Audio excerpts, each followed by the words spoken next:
우리가 보통 우주 경쟁하면 화려한 로켓 발사 같은 걸 떠올리잖아요.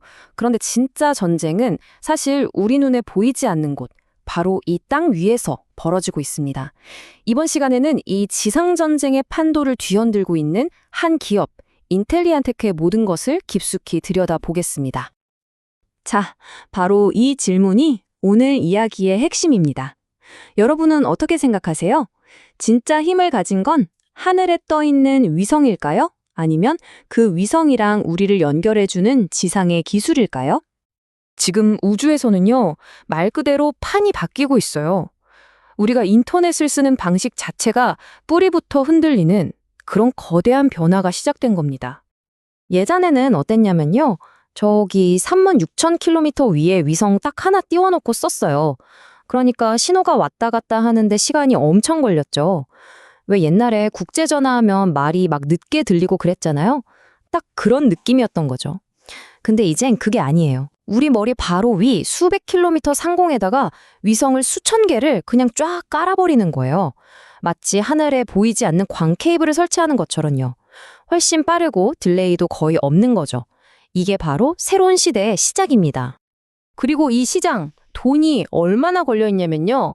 2032년까지 무려 508억 6천만 달러, 우리 돈으로 환산하면 60조 원이 훌쩍 넘어요. 어마어마하죠? 이 엄청난 파이를 누가 가져가느냐, 그 싸움이 지금 막 시작된 겁니다. 자, 이렇게 치열한 경쟁의 한복판에 오늘 우리가 집중해서 볼 한국 기업이 하나 있습니다. 바로 인텔리안테크.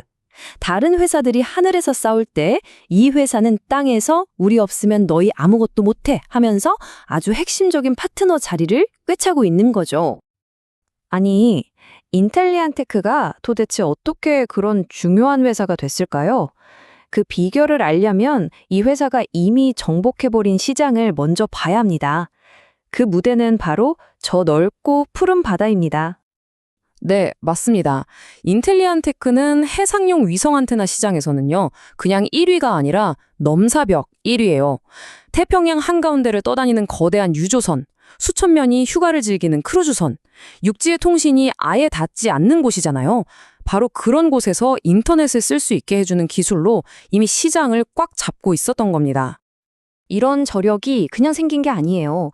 2004년에 회사를 세워서 정말 꾸준히 기술만 파온 거죠. 여기서 특히 주목할 만한 숫자가 두 개 있는데요. 첫 번째는 매출의 12% 이상을 연구개발, R&D에 쏟아붓는다는 거예요. 이건 우리는 기술로 승부 본다는 자신감의 표현이죠. 그리고 두 번째, 연간 6천억 원어치를 생산할 수 있는 공장을 지었다는 거. 아무리 좋은 기술이 있어도 그걸 실제로 대량으로 만들어내지 못하면 소용없잖아요. 그걸 해낼 수 있는 실행력까지 갖췄다는 뜻입니다. 자, 이제부터가 진짜 재밌어집니다. 현재 이 시장은요, 크게 두 세력으로 나뉘어 있어요. 한쪽은 스페이스X의 스타링크, 그리고 다른 한쪽은 스타링크만은 안 된다고 뭉친 반스타링크 연합입니다. 이 두 진영의 전략이 완전히 달라요. 이걸 보면 정말 흥미로운데요. 스타링크는 위성, 안테나, 서비스까지 자기들이 다 하는 마치 애플의 아이폰 같은 폐쇄적인 생태계를 만들고 있어요. 그런데 원앱이나 아마존 같은 다른 회사들이 스타링크랑 싸우려면요, 혼자서는 안 되잖아요. 그래서 여러 회사가 힘을 합치는 구글의 안드로이드 같은 개방형 생태계가 필요한 거죠. 그리고 이 안드로이드 진영의 중심에는 모두가 믿고 쓸 수 있는 중립적인 하드웨어를 만들어줄 회사가 반드시 있어야 하는 겁니다. 바로 여기서 인텔리안테크의 진가가 드러납니다. 스타링크 편도, 원의 편도 아닌 그냥 최고의 무기인 안테나를 만들어서 모두에게 팔 수 있는 그런 무기상 같은 포지션을 차지한 거예요. 그러니까 반스타링크 연합에 속한 모든 회사들이 무기가 필요하면 인텔리안테크를 찾아올 수밖에 없는 거죠. 이 표를 한번 보세요. 인텔리안테크의 전역이 얼마나 똑똑한지 딱 보입니다. 스타링크처럼 개인 소비자 시장에 들어가서 막 가격 경쟁하고 그런 거 안 해요. 대신에 우리는 압도적인 기술력이랑 대량 생산 능력 있으니까 이걸로 승부 보자 한 거죠. 그래서 상선이나 크루즈, 군용, 항공용처럼 훨씬 더 높은 기술 수준과 신뢰성이 필요한 한마디로 돈이 되는 시장에 집중하고 있는 겁니다. 좋습니다. 그럼 도대체 인텔리안 테크의 기술력이 뭐길래 이 쟁쟁한 회사들이 다들 이 회사를 파트너로 삼으려고 하는 걸까요? 그 비밀을 한번 파헤쳐 보죠. 저궤도 위성통신, 이게 기술적으로 진짜 어려운 게 뭐냐면요. 위성들이 어마어마한 속도로 움직인다는 거예요. 시속 27,000km. 감이 잘 안 오시죠? 총알보다 몇 배는 빠른 속도입니다. 지상에 있는 안테나는 이 총알보다 빠른 위성을 계속 따라가야 돼요. 그러다가 위성이 시야에서 사라지기 바로 그 직전에 다음 위성으로 신호를 착 하고 넘겨줘야 하는 거죠. 단 1초의 끊김도 없이요. 이 과정을 핸드오버라고 하는데요. 고속도로에서 운전하면서 라디오 채널 바꾸는 거랑은 차원이 다른 이야기입니다. 인텔리안 테크는 이 기술을 거의 예술의 경지로 끌어올렸어요. 그러니까 안테나 하나가 위성 A를 보고 있잖아요. 그럼 동시에 다른 안테나는 벌써 하늘 저편에서 다가오는 위성 B를 찾아서 딱 조준하고 있는 거예요. 그리고 A가 사라지는 순간 B로 그냥 탁 하고 스위치로 남겨버리는 거죠. 데이터 손실? 그런 거 없습니다. 그 전환 속도가 얼마나 빠르냐? 350 마이크로초. 1초를 100만 분의 1로 쪼갠 시간이에요. 그러니까 우리 인간은 절대 인지할 수가 없는 속도죠. 그래서 우리가 중요한 화상회의를 하든 영화를 보든 위성이 바뀌었는지조차 모르는 거예요. 그냥 끈김없이 쭉 이어지는 거죠. 이게 바로 핵심 기술입니다. 기술력이 이게 다가 아닙니다.